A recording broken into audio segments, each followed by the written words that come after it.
masculina, né, cujo feto é um menino, nós temos 50% de chance de termos esta criança afetada quando nós temos esta mãe portadora.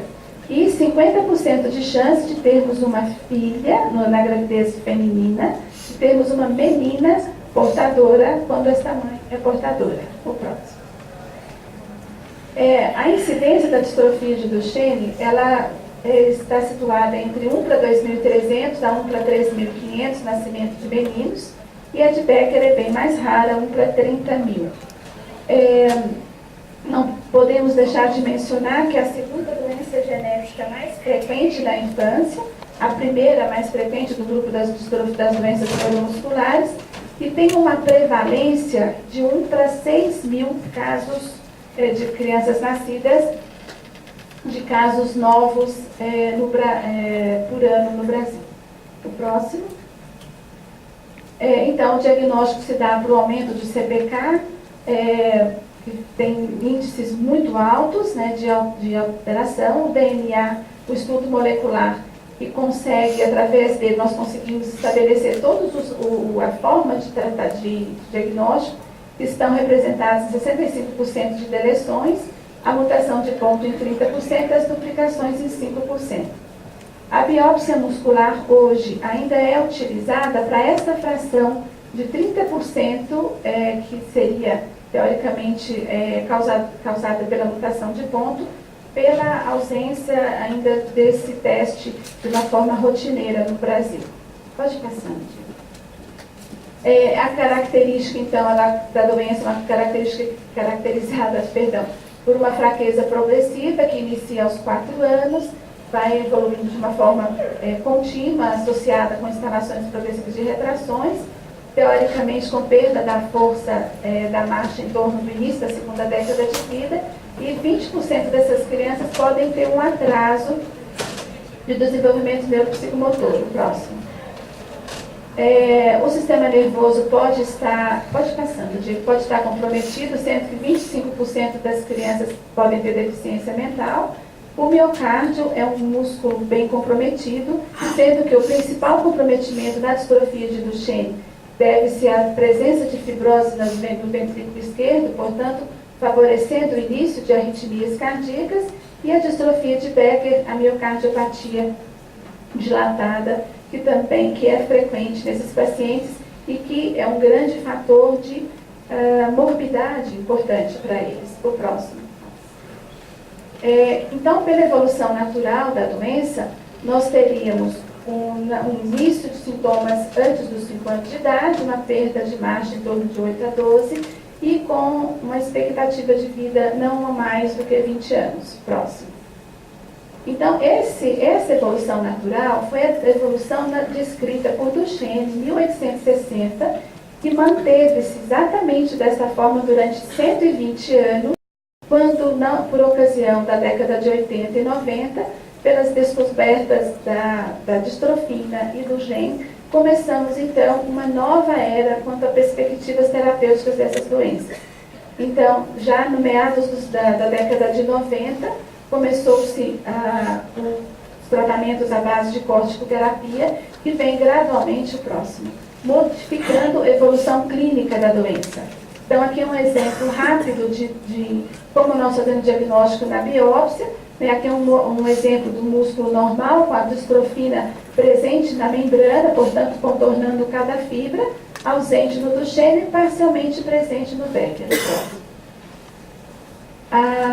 Então, as portadoras, nós podemos fazer o diagnóstico através do CPK, que encontra-se alterado em torno de 80% dos casos, e naquelas mulheres que têm um sintoma um pouco mais acentuado, seja de fadiga ou um pouco de fraqueza, a biópsia muscular às vezes faz-se necessária e apresenta um padrão mosaico semelhante ao que ocorre no Becker.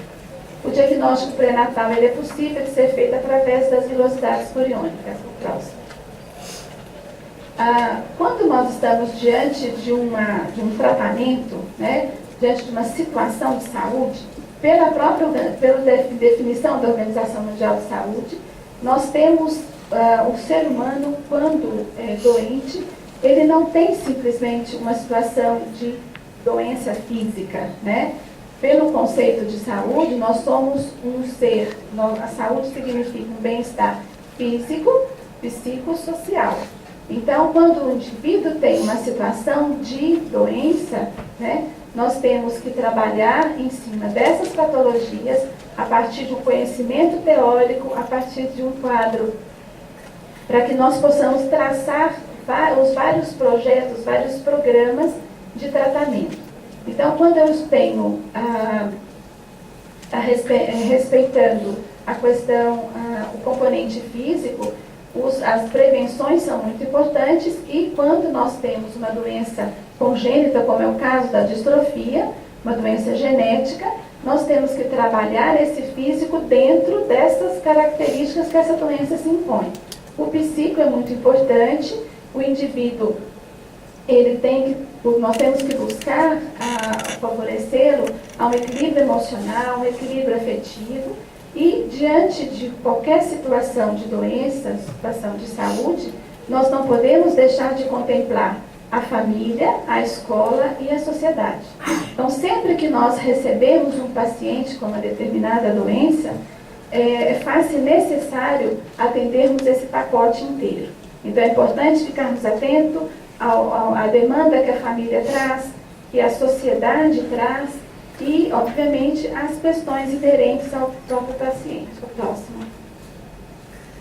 Então, a corticoterapia, ela tem feito uma grande diferença na evolução da distrofia de Duchenne, mas é necessário e é fundamental que a medicação corticoide ele esteja sendo aplicado dentro desse conceito que eu acabei de dizer. Então, nós temos que cuidar do indivíduo como um todo e, juntamente com o tratamento medicamentoso, com a corticoterapia, a reabilitação, que é muito importante neste processo. O próximo.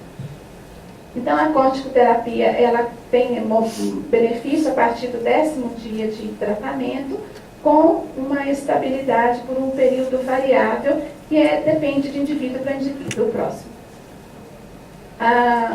Quanto aos efeitos colaterais, o ganho de peso, o distúrbio de comportamento, aspectos por cingose, hirsutismo, a catarata, sempre foram efeitos colaterais muito descritos, e nós sabemos muito bem que eles existem, mas eles são 100% administráveis. Nós não devemos e não podemos desencorajar um paciente com distrofia de Duchenne e Becker ao uso da corticoterapia. Isso tem que ser muito bem explicado, porque conseguindo o controle, a parceria com a família, nós conseguimos administrar muito bem todo esse processo. Então, dentro da corticoterapia, o atraso de crescimento estatural, ele pode ser contribuído com a corticoterapia, e caracteres sexuais secundários também são muitas vezes precipitados, mas são devidamente tratados. O próximo. Em relação ao deflazacorte, né, hoje nós temos no mercado brasileiro 3 categorias de corticoide. A prednisona, que é o meticortem, e o deflazacorte é a prednisolona.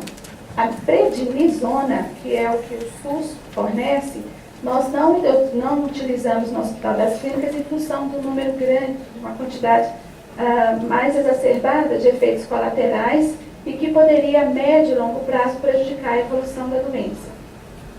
O deflazacorte, ele tem uma tolerabilidade grande, uma medicação desenvolvida exatamente para uso de longo prazo em pacientes, por exemplo, transplantados, e cujos efeitos colaterais a gente consegue ter uma administração boa dele. O próximo, Diego. Então, alguns cuidados são muito importantes. Nós temos que evitar a suspensão abrupta da droga. Temos que esclarecer muito bem às famílias que, uma vez suspensa a droga, a doença pode retornar ao seu curso natural e, assim, por um tempo variável, não muito bem estabelecido, e o retorno à condição básica da doença não nos permite revertê-lo com a reintrodução da corticoterapia. O próximo.